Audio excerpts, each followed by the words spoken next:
Ces médecins chinois opèrent un patient atteint de la maladie de Parkinson. Le patient se trouve à Pékin, mais une partie des chirurgiens sont, eux, à 3000 km de là, à Sanya, dans le sud de la Chine. Si cette opération, qui s'est bien terminée, a été possible, c'est grâce à la 5G. La 5G, c'est la 5e génération de technologie réseau mobile. En France, elle ne sera commercialisée qu'à partir de 2020. Mais elle fait déjà l'objet d'une guerre commerciale et technologique entre la Chine et les États-Unis. Voici pourquoi. Pour des particuliers comme vous et moi, la 5G est très prometteuse. Et pas seulement parce qu'elle peut révolutionner l'accès aux soins. Le réseau que l'on appelle déjà la fibre sans fil va être au moins 10 fois plus rapide que la 4G que nous connaissons aujourd'hui. La latence du réseau, c'est-à-dire le temps que met un appareil à se connecter et à recevoir une information, ne sera même plus perceptible. Résultat, télécharger un film en ultra haute définition ne prendra plus qu'une seconde. Jeux, séries, informations, tout ira plus vite et consommera moins de batterie. Mais la révolution va surtout concerner l'industrie, partout où le besoin d'être connecté est vital. L'arrivée de la 5G est très attendue en logistique maritime ou aérienne, mais aussi dans le secteur de l'énergie. À Rotterdam, Shell surveille ses 160 000 km de pipelines grâce à des robots mobiles connectés en 5G. La firme espère ainsi repérer les fuites plus vite afin de réagir efficacement. Et la 5G peut également servir à la vidéosurveillance ou au déploiement en toute sécurité des voitures autonomes qui pourront ainsi communiquer en temps réel avec les feux et les autres véhicules. Au total, en 2035, cette technologie devrait avoir apporté 12,3 trillions de dollars à l'économie mondiale et généré 22 millions de nouveaux emplois. Mais pour utiliser la 5G, il faut d'abord l'installer. Et c'est bien là tout le problème. Car il y a un acteur qui est particulièrement en avance sur la question, le premier fournisseur de télécom au monde, le chinois Huawei. Sauf que les États-Unis sont bien décidés à lui barrer la route. Washington demande à ses alliés de laisser tomber Huawei. Pourquoi ?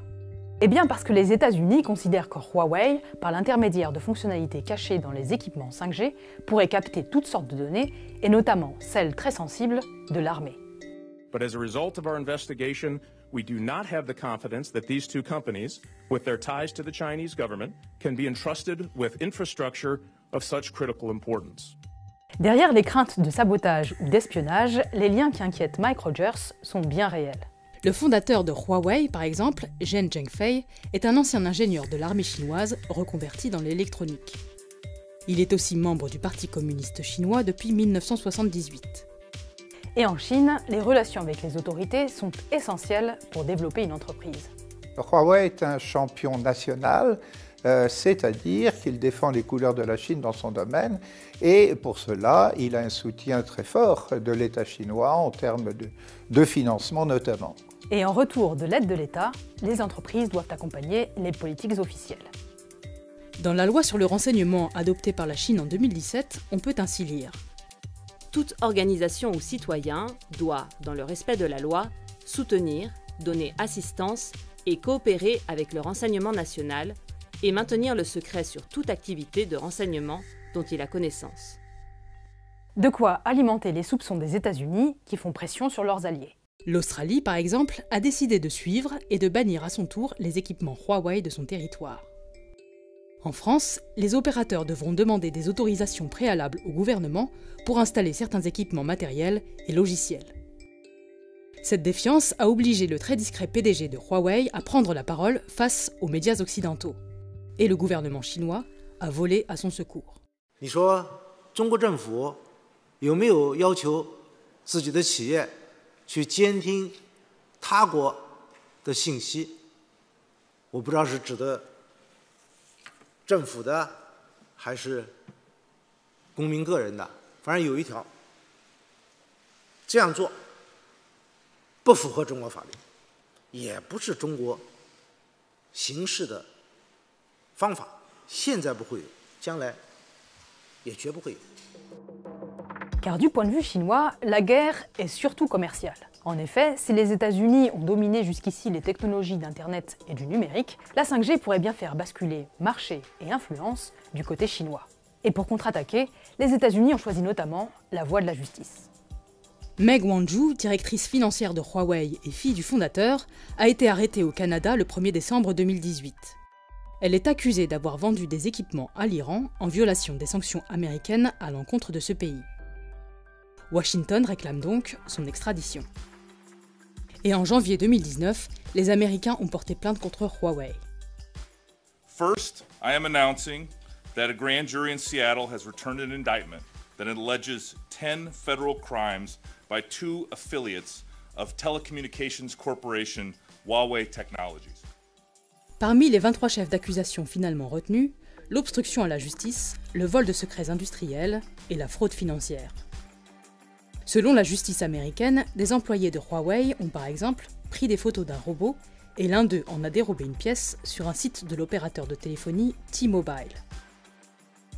Plus accablant encore, Huawei aurait mis en place un système de bonus pour ses employés, établi d'après la valeur d'informations volées.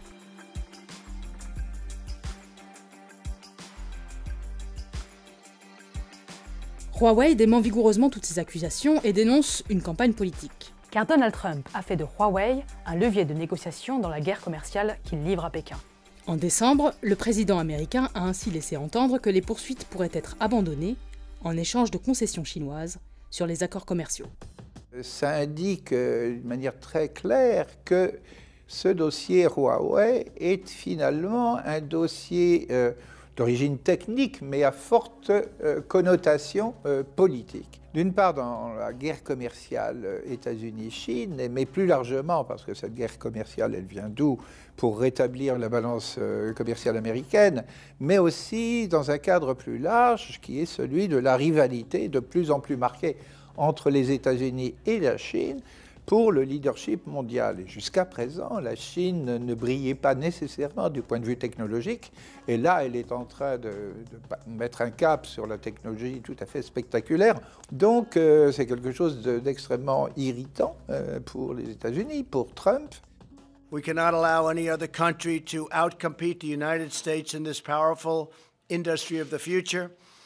We are leading by so much in so many different industries of that type, and we just can't let that happen. It's a race that we will win. En Europe, si les menaces d'espionnage sont prises au sérieux, la question de la perte de la souveraineté sur un réseau aussi structurant semble davantage peser dans les débats. Quand on laisse une puissance étrangère s'accaparer soit des infrastructures, soit des entreprises de haute technologie qui vont menacer soit la sécurité au sens strict du terme, une centrale nucléaire à plus forte raison, soit la sécurité économique, c'est-à-dire au sens où on se coupe le bras du point de vue technologique parce qu'on vend telle ou telle technologie extrêmement avancée. L'Europe, pour l'instant, me paraît être un peu en ordre dispersé. Une question qui se posait déjà, dans une bien moindre mesure, avec la domination américaine sur le réseau Internet.